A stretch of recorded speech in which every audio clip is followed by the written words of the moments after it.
Good morning, good people. Mark Holmes here, and as always, I want to say thank you all for watching, commenting, subscribing, and being part of the Joe Boo Sports Report. Boy, my hair is doing funky things. It's like windy out, and I'm actually putting up a storm door to try and cut down on the drafts. This house is one of these old it's 1860s house, and when you open up the front door, because the river's out there, it's like a wind tunnel. But they built it so that way there's actually like a hallway where there could be a secondary door, basically making like a wind portal. So that way you open up one door, you step in, and then you go to the second door to open up, and it keeps it from doing that. Well, we don't have that second door because it's an off-size door, and I'll probably have to make it. But in the meantime, we're going to put a storm door to help basically put another layer in. And I know I'm sitting here just kind of bullshitting and all that because it's kind of like the Dallas Cowboys right now. There's not really a whole lot to talk about. Cowboys are probably at the airport right now getting ready to go to Washington. They'll be at the hotel tonight about 6 o'clock. I I know where they're going to be at, but I'm in Harrisburg. I've got to do some work here before I get down the road. I got to pick up some ribs, got to pick up my nephew for Thanksgiving, and so on. So it's going to be a very, very busy day. And then, of course, tomorrow's game day. We have good news, bad news here on the Cowboys, which is always the case. There's always a lot of bad news. The bad news is Marquez Bell is having shoulder surgery that will put him out for the season. He's done, pack it in until next year.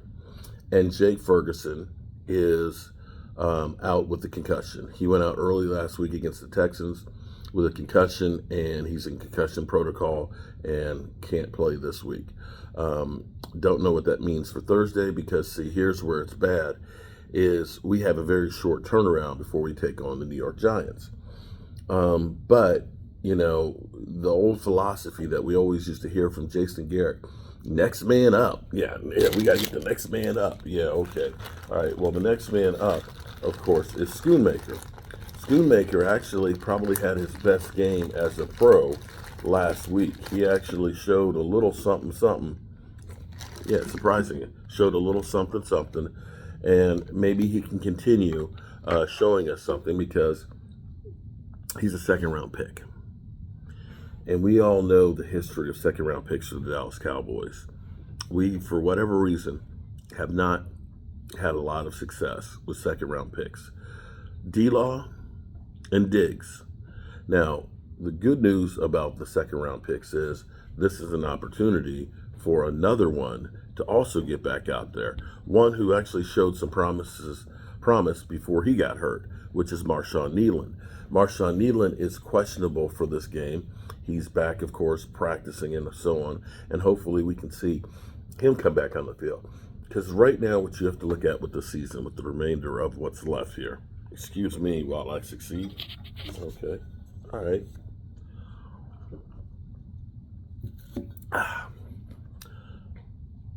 What you have to look at now with the rest of the season is getting work in and finding out who should be on the roster for next year. Flat out. Because I got killed last year for this. Or not last year. I want to say 2017. 2017, after the rookie year of Dak and Zeke, when Zeke was getting, suspended and back and forth to court and all that, you had Tyron Smith, break down, and Chaz Green had to come in for him, and we saw how a disaster that was. And the Cowboys were kind of waffling at mediocrity. And I had said, it might not be the worst thing if the Cowboys end up going downhill and they start losing some of those games. And lo and behold, I had people killing me. You're not a real fan. You never want to lose any game. It's like, yeah, well, you can win the battle, but it may end up costing you the war. At this point, right now, Zach Martin is not looking like he's going to be playing this weekend. Zach Martin. Tyler Guyton is questionable. Now, I will say when they say a player is questionable, generally speaking, they do play. Marshawn Nealon is questionable, so I expect them to actually play. But it's looking like Zach Martin is going to be out, and you've got Cooper Rush. Now, for those out there that think, well, Cooper Rush sucks now, Cooper Rush is the same player he was a couple years ago when he played. What's different is the team. The team is beat up, and it just wasn't constructed well. Let's be clear here. We lost 9 starters last year. 9 starters. And we ended up signing Zeke back. Remember, we lost Tony Pollard. The replacement was bringing back Zeke and Dalvin Cook. And between the two of them, I don't think there's 200 yards. We let go player after player. Dante Fowler, Dorrance Armstrong, Biotish. These are all starters on our team. We let go the cornerback. What's his name? We let him go, and then we've never had Deron Bland. So you start looking at these things, and Deron Bland. Deron Bland gets back on the field today, so that's good news too. Our All-Pro. You've had Micah Parsons out for 5 games or 4 games. And of course we lost our quarterback. And the problem is the Cowboys, and I have to give credit to Law Nation, is 100% right. Every year we have so many free agents. We get guys that play pretty well. Now, at least you can look and say, we're going to get 4 comp picks. That sounds great.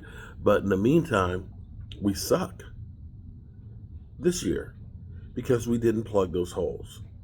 And this whole philosophy of letting guys go that are starters and then bringing in the next wave, the thing you have to look at with football is cohesion.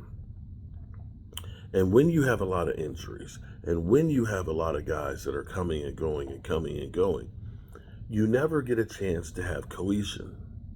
That means everybody's on the same page. And see, with football being the way it is now, which is teams don't practice like they used to. You don't have 6 weeks of training camp where 2-a-days where you're working everything out and everybody's getting on the same page. You got 14 padded practices, and you don't tackle. And if you're constantly bringing in new players, people make mistakes. People don't know what the guy next to them is going to do. And see, the Cowboys back in the 90s basically got a group of guys that were young, and they kept those guys. We didn't turn over the roster 25 plus every season. We got a group of guys. Now, we did have a conveyor belt to find out which ones were the ones to keep. So we had constantly a supply of people coming in. And he said, this one's a really good one we're holding. This one's a really good one we're going to hold. This one's a really good one. This one's ass. We're getting rid of him. But they held on to the good pieces and then kept supplementing it. We let go good pieces, and then we don't replace them with better pieces. And that's what you get with the Cowboys. So, it's hard for me. It's Cowboys Washington week, and the Cowboys are just unwatchable. I'll watch them, but they're literally unwatchable right now. And that has to change. The good news is maybe, just maybe, with as bad as the Cowboys are, that Jerry and Stephen Jones will look at this and say, we got to do something different. And I think it really needs to get even worse than what it is right now. Maybe a couple of empty stadiums by the end of the year. Maybe that'll do it. Alrighty, good people. I'm going to get back out here and get this door put on so I can scratch that off the list. I've taken the window screens out and put the windows back in there. I got this light right here I got to put in the bathroom. Moved the sink over 4 inches because women always want 4 inches here and 4 inches there. Spackled the holes in the wall. She's painting that right now.